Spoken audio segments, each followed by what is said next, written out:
Thank you everyone for checking out this video. As you can see, I have laid out on my desk here is blue Imperial Dramon, whatever you want to say the name. It's our big dragon boy up here in the corner. I have all the ratios set out. You can see everything on the screen right now. I'll tell you basically everything in the top area is like mandatory in the deck, and everything in this bottom row right here is like flex spots where you can replace cards and do whatnot. So if you want to take the whole deck list, try it out, there it is. If you want to hear an explanation for why different cards are in the deck and whatnot, that's what I'm about to go over. So your babies up here on the right, you have the Demi Vmon babies that let you draw a card if you swing with the card with jamming over top of it. And then you have Upamon as a one of. They're really just the best babies for the deck. Give you a bunch of draw support, and babies are babies. I mean, they are what they are. So moving over to the left, you have the Gomamon. Gomamon is basically just a Digivolution. So in the raising area, if you have a Gomamon in hand, that's where you want to drop it. We don't really want to hard play these because 3 memory for something that we still have to Digivolve on top of to have any kind of value out of it just isn't great. So we Digivolve in the raising area, the Gomamons, and then we'll Digivolve on top of that to get the +1 memory on deletion. And a lot of our stuff does get deleted, whether swing into security or by effects of our opponent's cards.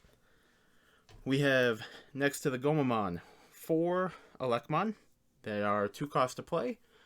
These are our cheapo, we're going to rookie rush you and, keep our memory tight, insecure. Pretty standard. Every deck plays some vanillas. Next to Elecmon is the all-star of the deck, the Jammin Vmon rookie card. Jammin Vmon is like, we want to Digivolve on top of our Demi Vmon babies. That way we can swing with it and get all of our draw support as well as the jamming effect going into security. The biggest downside to our rookie line is blockers. So we don't mind. We want to swing with the Vmons, and blockers, as soon as our opponent knows what we're playing, they'll just start dropping blockers, and we can't swing anymore without having to Digivolve up and get over those blockers. Vmon is the main priority of the deck. We love him being on board. We love seeing him in hand. Free. We'll even hard play him for 3 sometimes just to swing the memory gauge back and forth.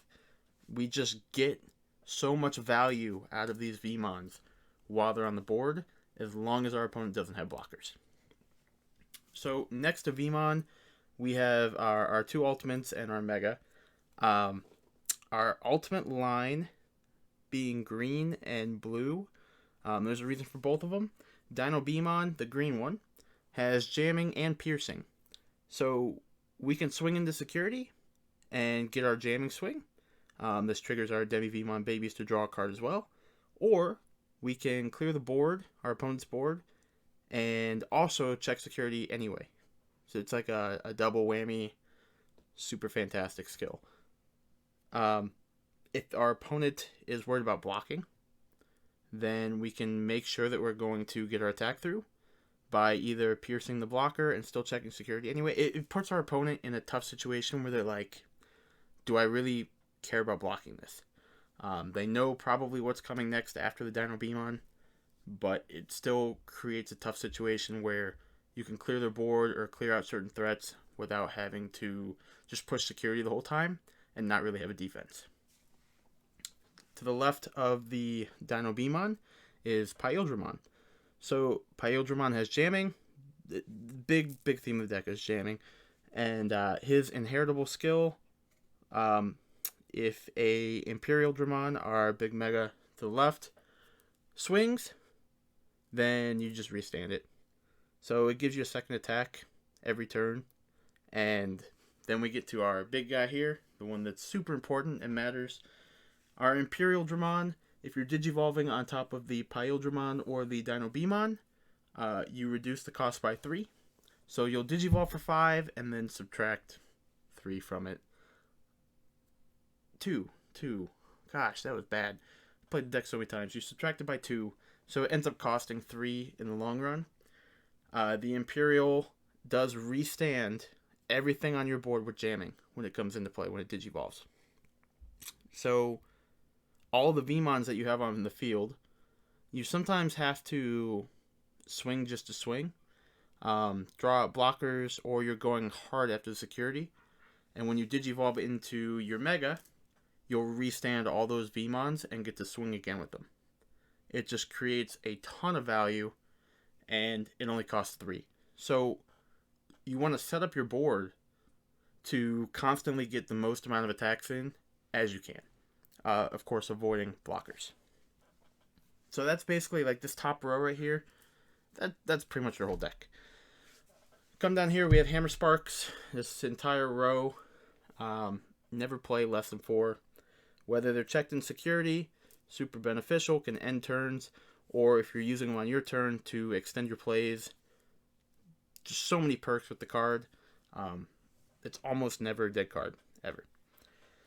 Come to the left, you have X-Vmon. X-Vmon is a 2 cost to evolve champion, 5 cost to play. You'll probably never hard play him, ever. When digivolving, so out in the battle area, you unsuspend one of your level 4 or lower Digimon, so all of your champions or your rookies. The big play of this, you can get 2 attacks in with the card, or you swing with one of your rookies or your Vmon, and because you don't want it to die or be attacked into, you digivolve on top of it with X-Vmon and restand the card. So it may pass your turn over to the opponents, but your Digimon will live without being able to be swung into. Our rookies are very weak. Vmon's only 2,000, and there's a lot of rookies now that can just easily beat it down. And we have Gorillamon. Gorillamon is our 1 cost to evolve champion. Energy efficient, to say the least. A lot of times we'll digivolve the Gorillamon on top of these Gomamons, and that way when we swing into security with them, we'll get that deletion effect of gaining a memory. So you'll evolve into the Gorillamon for 1, swing into security. If Gorillamon dies, you get that 1 memory back. It's like just really efficient overall plays. The 4 Grizzlymon, I don't think the deck needs them anymore. Before you'd play it because 1.5 meta had a lot of Imperial, a lot of Shine, just stuff that maybe Rookie Rush. Blockers were needed, and most decks only had 4. Now decks can have up to 8, sometimes more with ultimate blockers. And the Grizzlymon never feels cost efficient, and a lot of times it just dies, or it just sits there. Like your opponent's gonna digivolve up their chain and kill it, or just digivolve and the 6k doesn't matter anymore. So it's a cuttable line for maybe something a little more efficient.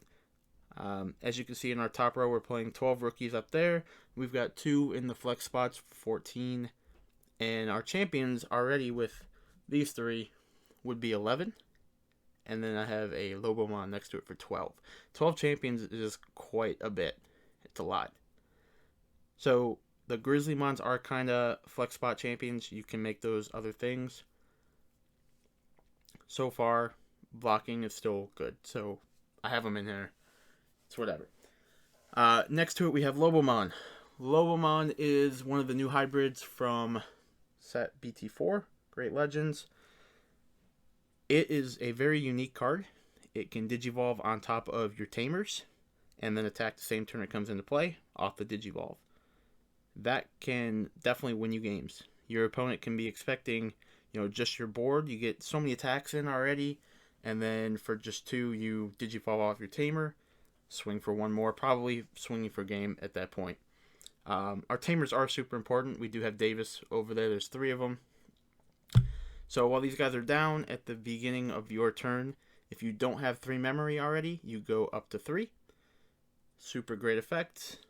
Tamer is definitely needed because with that 3, we can digivolve into our Mega Imperial without ending our turn and get all of our swings in.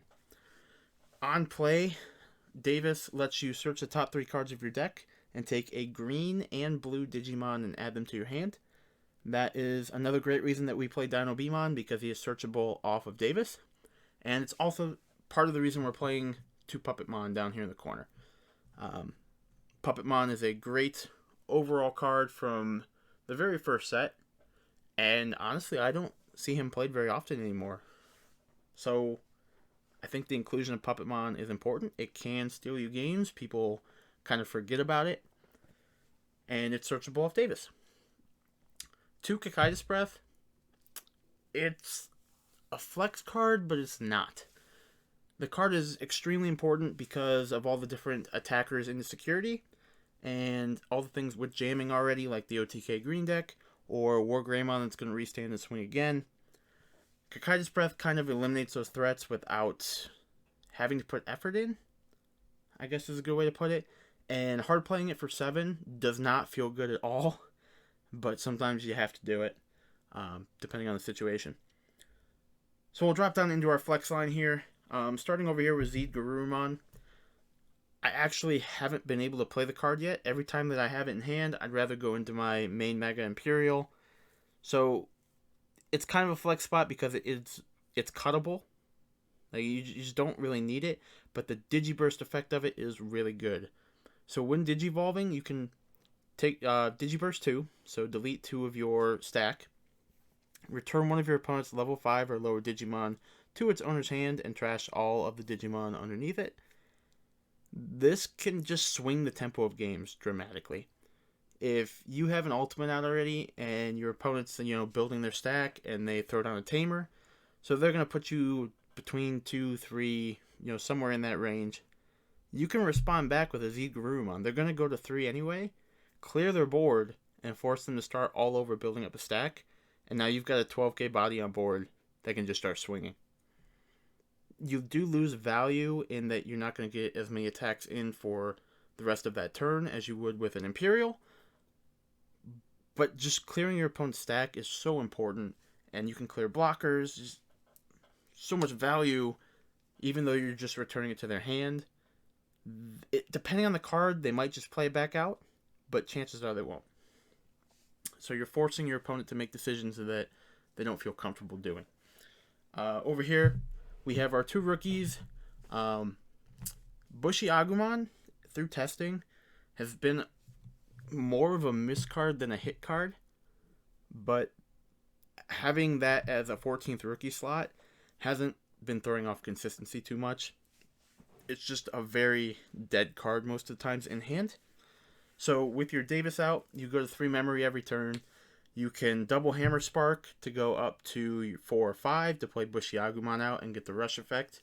Or you can go in with, say, Gorillamon on Gomamon, and it's going to die. You'll gain a memory, then Hammer Spark.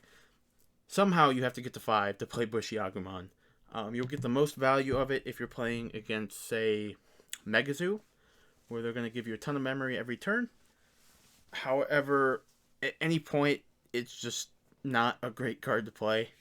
It'll just sit in your hand. And, this deck never really has a low hand size. So it doesn't affect anything. It's just there. It's there if you need it. Next to Bushi Agumon, the last card in our flex spot is Ray of Victory. This card does basically the same thing that Zed does, the same thing that Kikaitis Breath does, but it only targets level 5 or lower. So for 5, without playing anything on board, without having to Digivolve, you can just return to hand an opponent's Digimon that costs level 5 or less. If you have a blue Tamer in play, so if your Davis is already out, you can then untap one of your Digimon. A lot of value? Maybe. If it's hitting security, you just activate the main effect, so you could restand a Vmon or something if your opponent decides to swing security first. But overall, this deck is phenomenal. If your opponent doesn't have blockers on board, or just can't find them or Digivolve into them for good value, you can just start swinging. Like, it's Rookie Rush with a built-in evolution line that just keeps going. If you play this deck right, you'll probably win 70-80% of your games. The hardest matchup I would give to this deck would be War Greymon, and there's a reason why they say it is the best deck in format, the Yellow War Greymon. So, knowing that they're going to get up to a Wargreymon, and they are going to be able to start clearing 6,000 or less bodies on your side of the board. If you look at our board, basically everything is 6,000 or less.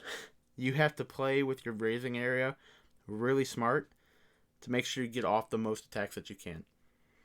If you're going up against green, OTK, or just like straight Nidhogg, you look at our board here again, a lot of guys that are 5,000 or less and can be rested by the Nidhogg, which prevents us from going wide with VMons, with rookies, and you just have to play really smart around it because this deck does not have removal built into it. It's 3 removal cards and a bunch of cards that can just swing. So keep that in mind if you try to play this list. If you guys stuck around for this whole 15-16 minute video, I appreciate you. I put a lot of thought into deck building, and there will be adjustments made in the future, but this is my favorite deck to play. I love VMon, and I hope you guys love it too. Thanks.